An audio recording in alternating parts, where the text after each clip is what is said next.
Halikusaidii tu sasa. Wow. Wazo la Mungu, ili kujua ni wazo la Mungu, huwa linakupa na kesho. Linakupa na kesho pia. Okay. Na ukiona una wazo la Mungu lakini halikupi kesho, maana kuna mali hujaweza kupata kile Mungu alichokusudia ukipate. Okay.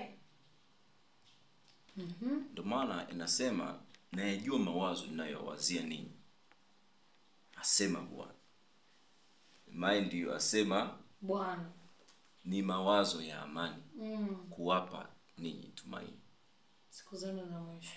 Kwa hiyo wazo lolote ambalo halikupi tumaini la kesho, aliyewekewe ulizo kidogo. Sawa. Hiyo imekaa vizuri. Ili ujue ni wazo la Mungu, litakuja na tumaini kesho. Kwa sababu ni yeye aliyesema. Amen. Na kumbuka akisema hadanganyi. Yeye Mungu si mtumwa wa neno lake. That's right.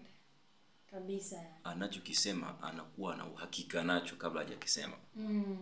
Ana uwezo na nia ya kufanya alichokisema. Hasemi wewe Dr. Rende unaweza ukawa una nia ya kufanya kitu lakini uwezo kwa wakati huo una. Au una uwezo lakini hauko tayari kufanya kitu. Lakini Mungu hadi anasema, manake he is ready and yuko ana huo uwezo. Yeah. Sasa ili kuweza kulielewa hilo wazo, nimekwambia ni lazima